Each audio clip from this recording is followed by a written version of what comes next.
Sesuai dengan komitmen dan janji kami berdua dengan kakakmu di rumah, saya tidak akan pernah memberikan pertanyaan kepada dirimu, Adindaku.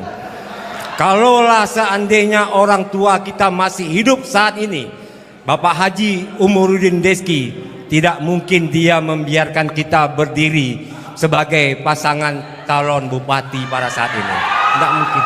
Maka kau pun, Adindaku, raihlah masa sebanyak-banyaknya agar engkau bisa menang di kemudian hari.